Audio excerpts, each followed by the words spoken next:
अभी हमने qualitative analysis पढ़ लिया, अब बात करेंगे क्वांटिटेटिव की। देखो क्वांटिटेटिव जो है नाम से ही क्लियर है, क्वांटिटेटिव एनालिसिस। क्वांटिटी पता लगाएंगे, क्वांटिटी। बच्चा कहता है क्वांटिटी का मतलब क्या होता है, क्वालिटी तो पता लगा ली। मान लो मैंने ऑर्गेनिक सैंपल लिया, उसमें पता लगा लिया उसमें कार्बन भी है, हाइड्रोजन भी है, क्लोरीन भी है, नाइट्रोजन भी है। मैंने इन एलिमेंट की डिटेक्शन कर ली। कैसे करी, अभी इससे पहले वाले लेक्चर में ही किया हमने। अब हमने ये पता लगाना है कि मेरे पास ये जो ऑर्गेनिक कंपाउंड है, मान लो 4 ग्राम है, मान लो 4 ग्राम का सैंपल है मेरे पास, इसमें कार्बन कितने ग्राम, इसमें हाइड्रोजन कितने ग्राम, मतलब इनकी क्वांटिटी कितनी, इनकी क्वांटिटी कितनी। जैसे अगर मैं कहूँ मेरे पास जो इंक है इसमें कार्बन है, ठीक है कार्बन है, ये क्वालिटेटिव हो गया। मैंने कहा इंक के 100 ग्राम में 40 ग्राम कार्बन है, तो अभी कौन सा एनालिसिस हो गया, क्वांटिटेटिव। क्वांटिटी पता चल रही है, क्वांटिटी। तो क्वांटिटेटिव में हमें क्वांटिटी पता चलती है कि इतने ग्राम में इतना, और क्वालिटेटिव में हमें क्या पता चलता है, सिर्फ क्वालिटी। जैसे अगर मैं कहूँ कि आपके जो टूथपेस्ट है उसमें नमक है, ये कौन सी डाटा हुआ, क्वालिटेटिव क्वांटिटेटिव। मैंने कहा आपके टूथपेस्ट के 100 ग्राम के पेस्ट में 5 ग्राम नमक है, ये क्वांटिटेटिव हो गया। तो अब हमने क्वांटिटेटिव करना।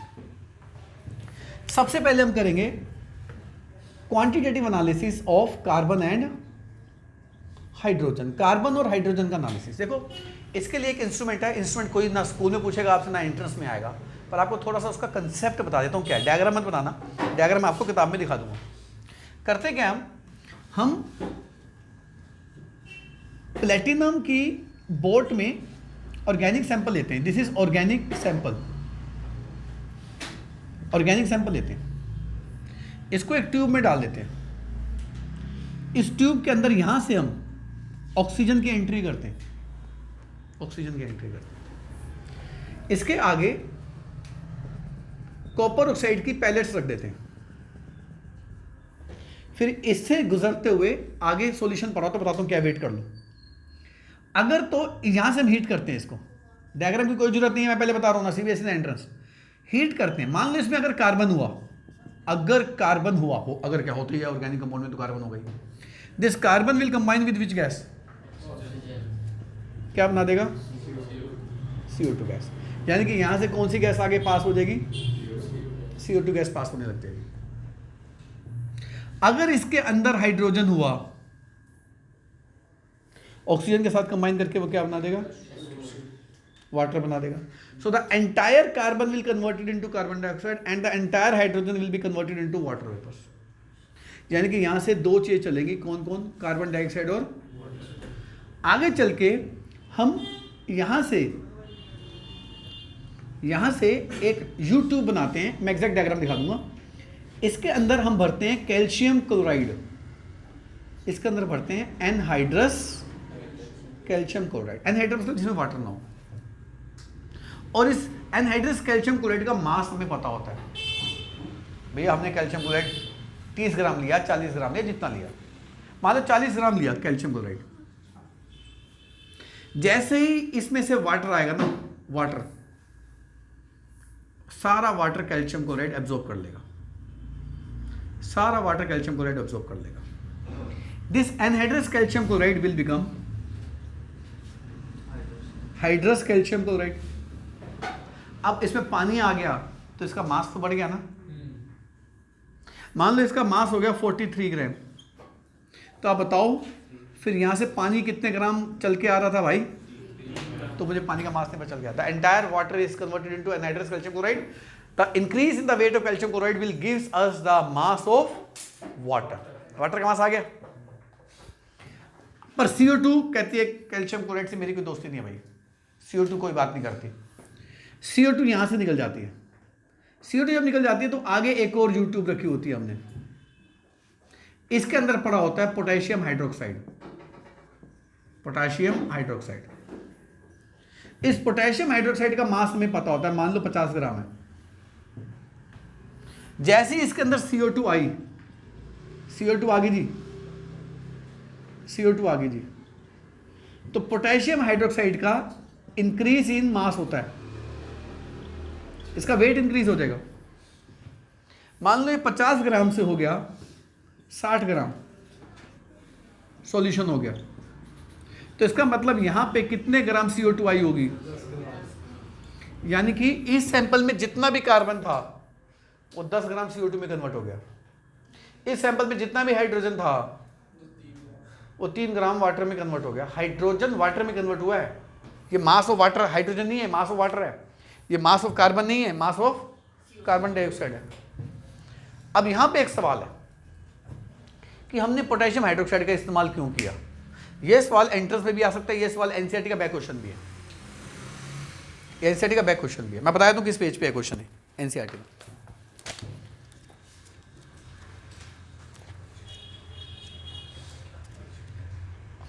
पेज 364 क्वेश्चन नंबर 30, ठीक है जी।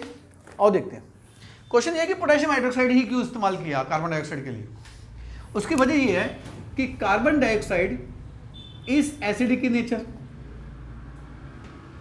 कार्बन डाइऑक्साइड एसिडिक नेचर की होती है, अंदर पानी तो है ही है, एक्वस के वच है, तो कार्बन डाइऑक्साइड एसिडिक नेचर की है, तो इस सॉल्यूशन में क्या बना देगी, कार्बोनिक एसिड। पोटेशियम हाइड्रोक्साइड क्या होता है, बेस होता है। ये बेस और ये एसिड मिलकर क्या बना देंगे, सॉल्ट। उस सॉल्ट का फॉर्मूला होगा K2CO3। So this potassium carbonate will formed, therefore potassium hydroxide is used. तो एग्जाम में क्या लिख के आएंगे, the answer is carbon dioxide is slightly acidic in nature. Acidic मत लिखना, स्लाइटली एसिडिक लिखना, बहुत स्ट्रॉन्ग एसिड भी नहीं है।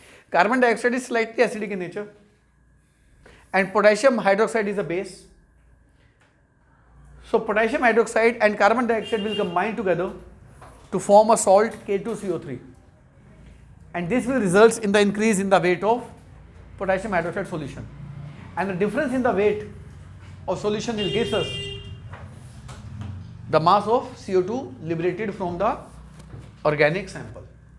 ये आंसर भी लिखवा दिया। और याद कर लेना KOH लेना, कोई और नहीं लेना। और क्यों लेना है, इसके मल्टीपल चॉइस में ऑप्शन को क्या लिख देना है, the exact reason is CO2 is slightly acidic and potassium hydroxide is slightly base, these two form salt of potassium carbonate। अब बच्चा कहता है सर ये तो ठीक है, ये बताओ इस सैंपल में कार्बन कितना, ये कैसे पता चलेगा, या इस सैंपल में हाइड्रोजन कितना, ये कैसे पता चलेगा। देखो अभी तो मैं आपको प्रॉपर तरीका बता रहा हूँ, फॉर्मूला बता रहा हूँ, पर CBSE एंट्रेंस डायरेक्ट फॉर्मूला याद करवाऊंगा और फॉर्मूला बनाना भी सिखाऊंगा, वेट कर लो। मान लो ये ऑर्गेनिक सैंपल था, मान लो ऑर्गेनिक सैंपल W ग्राम लिया, 3 ग्राम 4 ग्राम 100 ग्राम 10 ग्राम, मुझे क्या पता, कुछ तो लिया होगा, और इसमें से कुछ ग्राम वाटर बना, कुछ ग्राम। अब मैंने इस वाटर में क्या, चलो पहले CO2 करते हैं। मैंने CO2 में से क्या निकालना है कि इस 10 ग्राम CO2 में कार्बन कितना। एक बात बताओ, अगर इस 10 ग्राम CO2 में कार्बन का मास आ गया, वो सारा का सारा कार्बन कहां से आया होगा, तो कार्बन का मास आ गया, तो कार्बन की परसेंटेज कैसे निकालूंगा, कार्बन कितना डिवाइडेड बाय ऑर्गेनिक कितना इंटू 100, क्योंकि कार्बन का mass upon total mass into 100, carbon की परसेंटेज वैसे निकालेंगे। पर मैं ये कैसे पता लगाऊंगा कि इतने ग्राम CO2 में कार्बन कितना। और देखो और यूनिटरी मेथड, CO2 होता कितने ग्राम है, 12 ग्राम तो कार्बन होता है और 32 ग्राम, तो टोटल कितने ग्राम होता है CO2। अब बताना 44 CO2 हो तो उसमें कार्बन का हिस्सा कितना है, यानी कि 44 ग्राम CO2 हो तो कार्बन कितने ग्राम होती है, 12 ग्राम। 1 ग्राम CO2 हो तो 12 अपॉन, मान लो मुझे CO2 मिली x ग्राम, मान लो 10 नहीं है, ये x ग्राम मिली, तो x ग्राम CO2 में कार्बन कितना होगा, 12 अपॉन इंटू में x ग्राम कार्बन का मास आ गया। अब बताओ what is the percentage of carbon, ना कार्बन का मास ये है कार्बन का mass divided by organic sample का मास, और इस पूरे टॉपिक में ऑर्गेनिक सैंपल का मास मैं W लूंगा, याद रखोगे कि W ऑर्गेनिक सैंपल का मास है।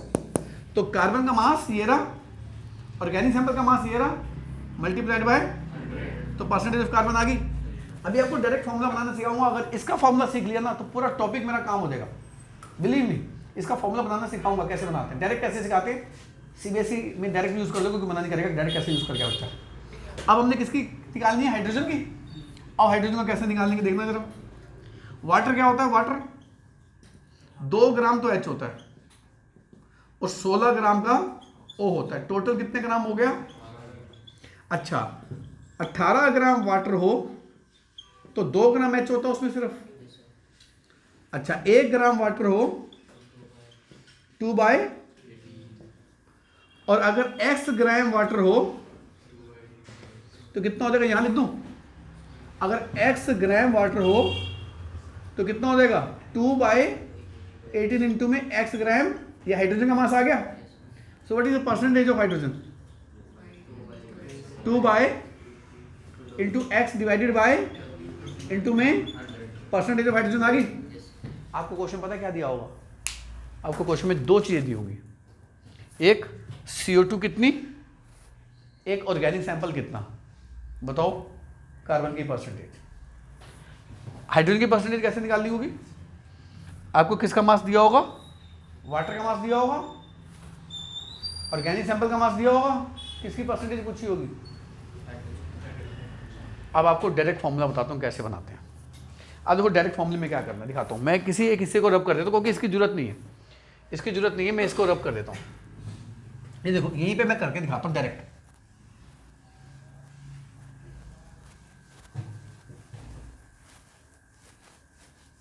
देखो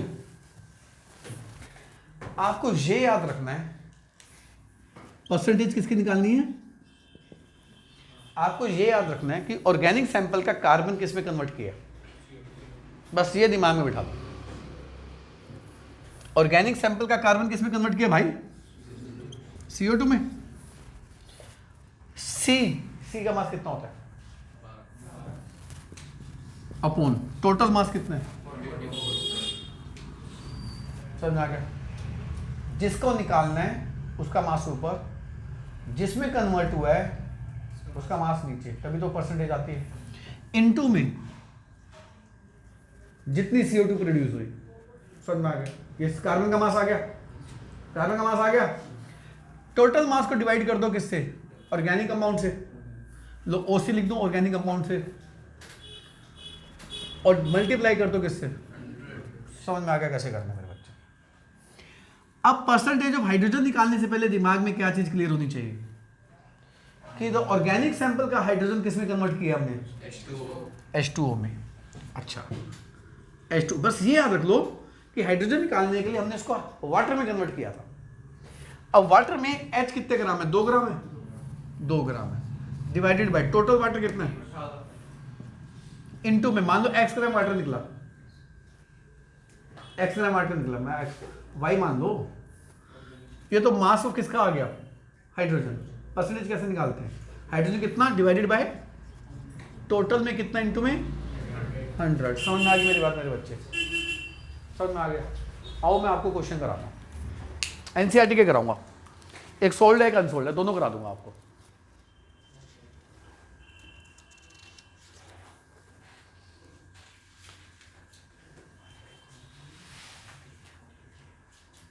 देखो इनसे करा, देखो क्वेश्चन में क्या कर रहा है। क्वेश्चन पेज नंबर 356 पे है। अगर कोई वीडियो देख रहा है तो वीडियो को पॉज करके पेज नंबर 356 NCERT का निकाल ले। क्वेश्चन नंबर 12.20, 12वां चैप्टर 20वां क्वेश्चन करा रहा हूँ, ठीक है। मैं एक बार वीडियो दिखाता हूँ, कई बार NCERT नहीं वीडियो को पॉज करके क्वेश्चन लिख सकता है। क्वेश्चन दिख रहा है भाई, इसमें दिख रहा है क्वेश्चन, एक बार चलो 1 2 3 वीडियो में देखता रहेगा, अपने आप करता रहेगा। देखो क्वेश्चन में क्या है, ये रख दो। तो जी क्वेश्चन में क्या है, क्वेश्चन है on complete combustion, on complete combustion 0.246 gram organic compound. बताओ ऑर्गेनिक कंपाउंड का मास कितना दे रखा है आपको? ऑर्गेनिक कंपाउंड कितना दे रखा है? 0.24। इसको तो W, इसका काम एक ही होता है, ये एंड में डिवाइड होके 100 से मल्टीप्लाई होगा। इसका एक ही काम है सारे क्वेश्चन में। कह रहा है इतना ऑर्गेनिक कंपाउंड था जिससे 0.198 ग्राम CO2 बनी। अच्छा जी, CO2 कितनी बनी? 0.19 CO2 बनी। वाटर कितना बना? कह रहा है वाटर बना 0.1014 ग्राम। 0.1014 ग्राम क्या बना? वाटर बना। कह रहा find the percentage of carbon and hydrogen. कितना आसान सवाल है। देखो परसेंटेज ऑफ कार्बन कैसे निकालूंगा, ध्यान से देखना। कार्बन डाइऑक्साइड में C कितना है? 12 डिवाइडेड बाय CO2 खुद कितना होती है? इनटू में कार्बन डाइऑक्साइड है कितनी? समझा की बात? डिवाइड किससे कर दो? 0.24 ऑर्गेनिक से मल्टीप्लाई किससे कर दो? पर अगर CBSE में करो, एंट्री में तो डायरेक्ट करना होता है, CBSE में कर रहे हो तो ऐसे लिख देना 12/44 इनटू ऐसे लिख देना mass of CO2 produced divided by mass of organic sample taken into में 100। फॉर्मूला बना दिया, वैल्यू पुट करके क्वेश्चन कर लेना। अब बताओ परसेंटेज ऑफ हाइड्रोजन कैसे निकालूंगा भाई? हाइड्रोजन किसमें कन्वर्ट हुआ? वाटर में। वाटर में H के 2 हैं, ठीक है, 2 ग्राम। टोटल वाटर कितना होता है? इनटू में मास ऑफ वाटर प्रोड्यूस। कितना वाटर प्रोड्यूस हुआ भाई? इनटू में क्या? Organic sample. ऑर्गेनिक सैंपल क्या क्या मास है? 0.24 इनटू में क्या करना है? निकाल लो H की परसेंटेज। समझ आ गया? अच्छा CBSE हो चाहे एंट्रेंस हो डायरेक्ट कर लोगे, पर CBSE में एक फॉर्मूला लिख देना ऐसे 2/18 into weight of water produce divided by weight of organic sample taken. Symbol पर लिखना, पूरी लाइन लिख देना ना, इनटू में 100, फिर वैल्यूज पुट करके क्वेश्चन कर देना। कौन मना कर रहा है आपको क्या गलत क्या सही किया? यहाँ तक कार्बन और हाइड्रोजन का ठीक है। कार्बन हाइड्रोजन के बाद बाकी एलिमेंट का करते हैं, शुरू करते हैं। तो देखिए अब है quantitative analysis of chlorine, bromine, iodine. इनको करते हैं bye Carius method.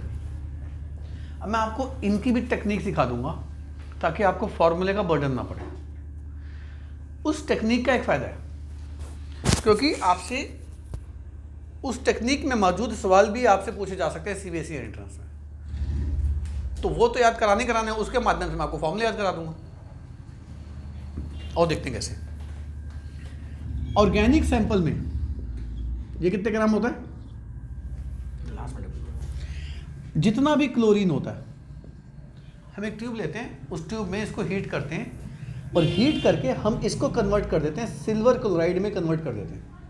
The entire chlorine atom is converted into AgCl और इस AgCl का मास हम पता लगा देते हैं कितना AgCl बना।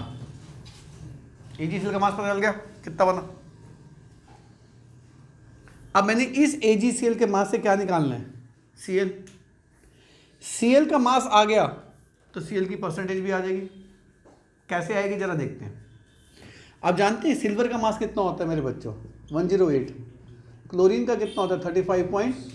तो टोटल AgCl कितना हो गया? 0.5। 143.5 ग्राम का AgCl होता है 1 मोल। ये बात समझ में आ गई? क्या मैं डायरेक्ट फॉर्मूला सिखा दूं Cl के परसेंटेज का फॉर्मूला कैसे निकालते हैं? एक बार दिक्कत होगी, आगे चल के आप खुद फॉर्मूले बनाओगे भी थोड़ी देर में। देखो परसेंटेज ऑफ Cl कैसे निकालेंगे? By Carius method. अच्छा, आपके दिमाग में क्या चीज़ क्लियर है कि Cl किस में कन्वर्ट हुआ है? AgCl में। AgCl में Cl का मास कितना होता है? 35 पॉइंट। Cl का मास 35.5 होता है डिवाइडेड बाय टोटल AgCl कितना होता है? इनटू में भैया AgCl कितना प्रोड्यूस हुआ? मैं ऐसे लिख देता हूँ वेट ऑफ AgCl प्रोड्यूस्ड। ये किसका मास आया अभी? Cl का। अब Cl की परसेंटेज कैसे निकालूंगा? इनऑर्गेनिक सैंपल डिवाइड कर दो इसको किससे? ऑर्गेनिक सैंपल के मास से मल्टीप्लाई कर दो किससे? Cl की परसेंटेज आगे नहीं आ गई मेरे बच्चे। अब Br को देखो, अगर मान लो इस सैंपल में ब्रोमीन है अभी न्यूमेरिकल करा रहा हूँ इसके। The entire bromine will be converted into AgBr, और AgBr का मास हम पता लगा लेंगे कितना है। ये बस दिमाग में क्या बिठाना है कि ब्रोमीन को AgBr में कन्वर्ट किया, क्लोरीन को AgCl में कन्वर्ट किया। अब AgBr देखो क्या होता है, Ag होता है 108, ब्रोमीन होता है 80, तो अगर ये 188 हो गया AgBr। आओ जरा देखते हैं ब्रोमीन का फॉर्मूला क्या बनेगा। परसेंटेज ऑफ Br कैसे निकालेंगे, फॉर्मूला रटने की भी जरूरत नहीं है, बस आपको ये याद करना है AgBr में कन्वर्ट होता है। पूछेंगे आपसे in Carius method the bromine present in organic compound is converted into which of the following form, AgBr। ये तो याद करना ही करना ना, इसी से क्वेश्चन बन गया कैसे। अब तो AgBr में Br कितना होता है 80, AgBr टोटल कितना होता है इनटू में AgBr प्रोड्यूस कितना हुआ, weight of AgBr produced divided by organic sample कितना लिया W मल्टीप्लाइड बाय आगे नहीं आगे ब्रोमीन की परसेंटेज। CBSE में आए तो ये फॉर्मूला ऐसे लिख देना, आपको AgBr का वेट दिया होगा, ऑर्गेनिक सैंपल का वेट दिया होगा, पुट करके क्वेश्चन कर देना, फॉर्मूला का 1 नंबर, कैलकुलेशन का 1 नंबर, आंसर का 1 नंबर। अब आ जाओ I का, I किस में कन्वर्ट करते हैं, गैस कर ही लिया होगा आपने। अब AgI में Ag होता है 108, आयोडीन होता है 127, टोटल हो गया 235 ग्राम का AgI मेरे बच्चों, ठीक है। आना जरा परसेंटेज ऑफ I गैस करोगे कैसे निकालेंगे, शाबाश आप बोलो। 127 तो I है AgI में, डिवाइडेड बाय 235 का AgI था, इनटू में AgI कितना मिला वो दे देना, डिवाइडेड बाय ऑर्गेनिक कंपाउंड का मास मल्टीप्लाइड बाय। कितना आसान हो गया मेरे बच्चे, कितना आसान हो गया। ये सारे कौन सा मेथड है, कैरियस मेथड। ये भी एक नंबर का क्वेश्चन होता है, इनको निकालते कैसे, आंसर कैरियस मेथड। या Carius method is used for the detection of what, पता होना चाहिए। अगर ऑर्गेनिक सैंपल लिया और उसमें सल्फर है, हम जितना भी सल्फर होता ना, the entire sulphur is converted into barium sulphate, यानी कि पूरा का पूरा सल्फर उठा के किसमें फेंक दिया, बेरियम सल्फेट। हम इस बेरियम सल्फेट का मास पता लगा लेते हैं, कितना बेरियम सल्फेट मिला भाई। अब जो बेरियम सल्फेट पूरा होता ना, टोटल बेरियम सल्फेट का मॉलिक्यूलर मास 233 होता है। आपको एग्जाम में दिया होगा, टेंशन मत लेना, आपको एग्जाम में बेरियम सल्फेट का मॉलिक्यूलर मास दिया होगा, आपको एग्जाम में AgI का मॉलिक्यूलर मास दिया होगा, आपको एग्जाम में AgBr का मॉलिक्यूलर मास दिया होगा, टेंशन मत लेना इस चीज़ की। अब बेरियम सल्फेट 233 होता है, अब पूरे 233 में सल्फर 32 ग्राम है, सल्फर एक ही है ना, अगर S2 होता तो मैं चेक कर लेता। सल्फर 32 ग्राम है पूरे 233 ग्राम में। आना जरा परसेंटेज ऑफ सल्फर कैसे निकालेंगे फिर। बेरियम सल्फेट में सल्फर कितना है, टोटल बेरियम सल्फेट कितना है, इनटू में वेट ऑफ किसका, इसका प्रोड्यूस कितना किया precipitate, divided by organic compound का वेट मल्टीप्लाइड बाय कितना। इजी है मेरे बच्चों, फॉर्मूला लगाए ना, वैल्यूज दे रखी होंगी, क्वेश्चन कर अभी मैं करके दिखा रहा हूँ। क्वेश्चन रीड करूंगा, बस ये फॉर्मूले नहीं उठाऊंगा अभी बस आपके सामने। फॉस्फोरस, और जानते हैं एंटायर फॉस्फोरस किस में कन्वर्ट कर देते हैं, जितना फॉस्फोरस होगा ना ऑर्गेनिक सैंपल में, इसको कन्वर्ट कर देते हैं। मैंने अभी ये फॉर्मूला लिखा था, अमोनियम फॉस्फो मोलिब्डेट में कन्वर्ट कर देते हैं पूरे फॉस्फोरस को, अमोनियम फॉस्फो मोलिब्डेट में कन्वर्ट कर देते हैं। अब जानते हैं इस पूरे का मॉलिक्यूलर मास कितना होता है, ये एग्जाम में दिया होगा 1877 ग्राम होता है पूरे का मॉलिक्यूलर मास, एग्जाम में दिया होगा, टेंशन मत लेना। पर एक बात बताओ, इस पूरे अमोनियम फॉस्फो मोलिब्डेट में फॉस्फोरस का मास कितना लग रहा है। फॉस्फोरस एक ही है, बस एक ही फॉस्फोरस है ना, एक फॉस्फोरस 31 ग्राम। हाँ अगर ये P2 होता तो 31 × 2 कर देता, जैसे H2 था तो 1 × 2 किया था। अगर P3 होता तो 31 × 3 कर देता, पर फॉस्फोरस एक ही है, तो पूरे में फॉस्फोरस का हिस्सा कितना है और पूरा अमोनियम फॉस्फोमोलिब्डेट कितना है, multiplied by weight of ammonium phosphomolybdate का मास तो दिया ही होगा ना, डिवाइड किससे कर देना, weight of organic compound multiplied किससे, समझ में आ गई मेरी बात बच्चों, कितना इजी हो गया। तो पहले तो आप जब घर में याद करोगे, चाहे सीबीएसई के लिए, चाहे जेई के लिए, चाहे नीट के लिए, सबसे पहले आप अपने आप को क्या प्रिपेयर करोगे कि भैया कार्बन कन्वर्ट की थी CO2 में, ऐसे रिवाइज करना एग्जाम वाले दिन, CO2 में कन्वर्ट की थी तो C का मास 12 होता है, 12/44 इंटू CO2 का मास इंटू ऑर्गेनिक कंपाउंड का मास इंटू 100। हाइड्रोजन कन्वर्ट किया था वाटर में, वाटर में H होता है 2 ग्राम, तो 2/18 इंटू में वेट ऑफ वाटर अपॉन में weight of organic compound into में 100। अच्छा Cl को कन्वर्ट किया था AgCl में, AgCl में Cl होता है 35.5, तो 35.5 डिवाइडेड बाय 143.5 इंटू में वेट ऑफ AgCl इंटू में divided by weight of organic compound into में 100। ऐसे ब्रोमीन को कन्वर्ट किया था AgBr में, आयोडीन को कन्वर्ट किया था AgI में, सल्फर को कन्वर्ट किया था बेरियम सल्फेट में, तो बेरियम सल्फेट में सल्फर होता 32 ग्राम और बेरियम सल्फेट पूरा होता 233 ग्राम, तो 32/233 into weight of barium sulphate divided by weight of organic compound into में सल्फर का आ गया। ये थोड़ा मुश्किल है, पर इसमें क्या टेंशन है आपको इसका मॉलिक्यूलर मास तो दिया होगा 1877 ग्राम, तो फॉस्फोरस एक ही है 31/1877 into weight of ammonium phosphomolybdate divided by ammonium phosphomolybdate. अभी मैंने आपको कराया तो कैनरी येलो प्रेसिपिटेट, ऐसे पुराने वाले लेक्चर में कैनरी येलो वर्ड भी दिखा दिया आपको इस चक्कर में, तो एक सब आसानी से कर सकते हो। न्यूमेरिकल मैं नहीं कराऊंगा, न्यूमेरिकल मैं आपको सिर्फ बताऊंगा, घर जाके खुद करो, इतने बच्चे नहीं हो आप, फॉर्मूला मैंने प्रूव कर दिया, बस अब रही क्या है, क्वेश्चन से डाटा निकाल के पुट करना। अब पुट करने के बाद कैलकुलेशन तो मैं सिखाऊंगा नहीं आपको। आओ देखते हैं, पहले मैं सॉल्व्ड क्वेश्चन कराता हूं एनसीईआरटी के। देखो जी, this is page number 359, question number 23, page 359, question number 23 कहता है इन कैरियस मेथड, मतलब पहले ही बता दिया कैरियस मेथड आ गया, वही हैलोजन आ गई, सल्फर आ गया, 0.15 gram of organic compound, organic compound का मास कितना भाई, तो W 0.15 ग्राम, इसका काम एक ही है, ये लास्ट में डिवाइड होकर 100 से मल्टीप्लाई होगा। Gave 0.12 gram AgBr, gave 0.12 gram, find the percentage of bromine. आपको बता ही दिया AgBr में कन्वर्ट हुआ है, तो AgBr में ब्रोमीन का मास कितना होता है भाई,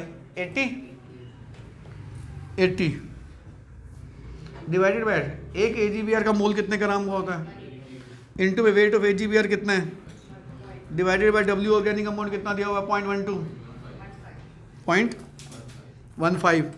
इंटू में 100। आगे नहीं आगे ब्रोमीन की परसेंटेज कर लोगे क्वेश्चन ये वाला, एज इट इज आएंगे, चाहे CBSE हो चाहे जेई नीट हो, वैल्यू एज इट इज आ देंगे। बार हम और भी करेंगे, एंट्रेंस के बैच के बच्चों के साथ बैठ के हम और भी करेंगे, पर पहले CBSE को तो पहले डन कर दो। आओ क्वेश्चन नंबर 24 इसी पेज पे है, 359 पे ही है, क्वेश्चन नंबर 24 पता क्या कह रहा है, कह रहा है सल्फर एस्टिमेशन, सल्फर का एस्टिमेशन आ गया 0.157 ग्राम ऑर्गेनिक कंपाउंड, W कितना भाई, हाँ एक बात ध्यान रखना, कैरियस मेथड इनके लिए है, हैलोजन के लिए, सल्फर के लिए नहीं है भाई। 0.157 ग्राम ऑर्गेनिक कंपाउंड लिया, ठीक है जी, ये तो डिवाइड होने के लिए आता है बस लास्ट में।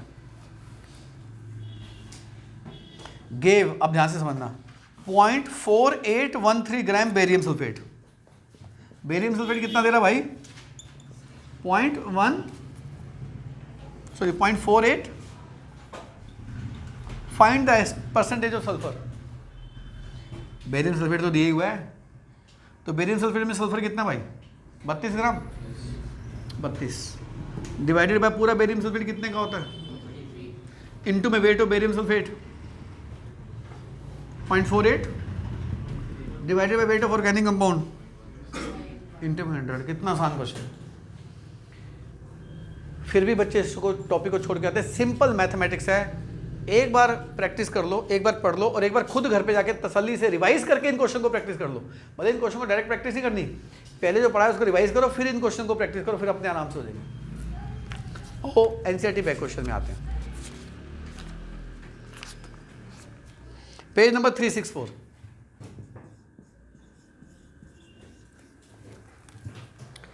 क्वेश्चन नंबर 34,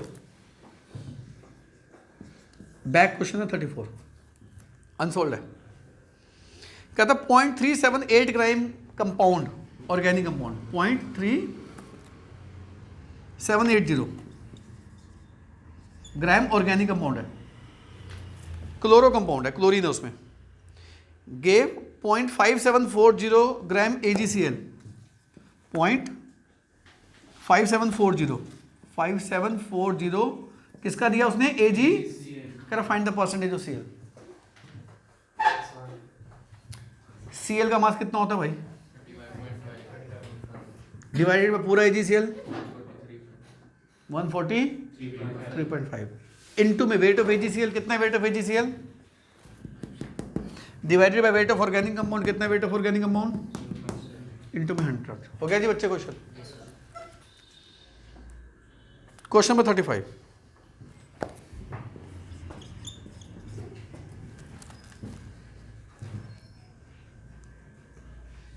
आने के इसने लिख दिया कि सल्फर को भी कैरियस मेथड से लिखते हैं इसमें, तो लिख देना सल्फर को भी कैरियस मेथड में डाल देना। हालांकि इसने पहले नहीं लिखा हुआ, चारों को कैरियस मेथड लिख दिया इसने, कोई बात नहीं। कह रहा है कि सल्फर की एस्टिमेशन कर रहे हैं 35 क्वेश्चन में। 0.468 ग्राम 0.486 ग्राम ऑर्गेनिक कंपाउंड है, गेव 0.668 ग्राम बेरियम सल्फेट, 0.668 ग्राम बेरियम सल्फेट दिया। Find the percentage of sulphur. अब बताना सल्फर का मास कितना होता है? 32 डिवाइडेड बाय पूरा बेरियम सल्फेट दिया होगा, मॉलिक्यूलर मास दिया होगा एग्जाम में 233 इनटू में वेट ऑफ बेरियम सल्फेट कितना है? 0.66889 ग्राम जो भी है, divided by weight of organic compound 0.486 gram into में 100। आगे नहीं आगे सल्फर की परसेंटेज कितना इजी है।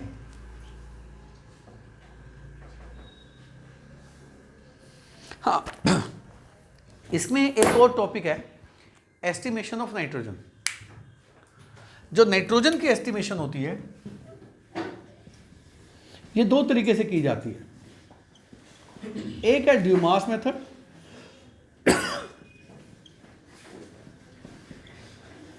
एक है ज़ल्दास मेथड। ड्यूमास और ज़ल्दास दो मेथड, दोनों से हम नाइट्रोजन की एस्टिमेशन को करते हैं। ड्यूमास और ज़ल्दास में मैं एक बात बताना चाहता हूं कि Kjeldahl's method is not suitable for nitro compounds, मतलब जिसमें नाइट्रोजन NO2 की फॉर्म में है ज़ल्दास यूज नहीं करेंगे। For azo compound, azo compound ये होते हैं N double bond N, azo compound होगा तो नाइट्रोजन को ज़ल्दास से नहीं ड्यूमास से करेंगे।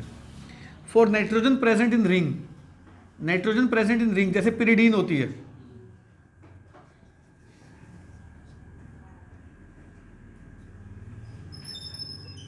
जैसे पिरिडीन होती है, pyridine nitrogen present in ring pyridine. तो ज़ल्दास मेथड किन ऑर्गेनिक कंपाउंड्स की नाइट्रोजन के एस्टिमेशन के लिए इस्तेमाल नहीं किया जाता? 3 कंपाउंड है, कौन कौन से? नाइट्रो हो ज़ल्दास नहीं यूज़ करूंगा, एजो कंपाउंड्स हो ज़ल्दास नहीं यूज़ करूंगा, पिरिडीन मतलब नाइट्रोजन रिंग के अंदर है, मतलब हेट्रोसाइक्लिक रिंग में नाइट्रोजन है, नाइट्रोजन इस्तेमाल नहीं किया जाता। प्यूरिन रिंग हो पिरिडीन रिंग हो उसमें हम नाइट्रोजन की एस्टिमेशन नहीं करते। तो नाइट्रोजन की एस्टिमेशन अगर नाइट्रोबेंजीन आ गई, नाइट्रोबेंजीन में नाइट्रोजन की एस्टिमेशन कौन करेगा? ड्यूमास ज़ल्दास? ड्यूमास करेगा। एनिलीन आ गई, एनिलीन में बेंजीन के ऊपर NH2 होता है, हाँ ज़ल्दास से कर देंगे। पैरा हाइड्रोक्सी एजोबेंजीन आ गई, 12th में करते हो, ऑरेंज रेड कलर की डाई होती है, ऑरेंज रेड कलर की डाई होती है, नहीं करूँगा। जिसमें एजो आ गया ज़ल्दास से चलेगा। और बिलीव भी मेरे बच्चे, ये क्वेश्चन ना जाने कितनी बार जेई नीट में आ चुका है कि जल्दास मेथड किसके लिए यूज नहीं करते। यहां आपको कंपाउंड दे देंगे 3-4, पूछेंगे कि इसमें से कौन सा ड्यूमास से करेंगे, कौन सा जल्दास से करेंगे। तो अगर तो ये कंपाउंड आ गए हैं तो भी ड्यूमास से करेंगे, इनके अलावा कोई कंपाउंड आ गया तो जल्दास से करेंगे, और इनमें से कोई एक कंपाउंड आ गया नाइट्रोमेजीन, एजोबेजीन, पिरिडीन, तो फिर किससे करेंगे। पर क्यों करेंगे मैंने अभी नहीं बताया, क्यों का कारण नहीं बताया, पहले याद करा रहा हूं, एक बार याद हो जाएगा क्यों आप जल्दी समझ लोगे, कोई टेंशन की बात नहीं। तो अब मैं नेक्स्ट क्लास में आपको ड्यूमास और जल्दास कराऊंगा, फिर हम इसके न्यूमेरिकल करेंगे सीबीएसई के और प्लस एंट्रेंस लेवल दोनों के करेंगे। तब तक बाय, नमस्ते, ध्यान रखो।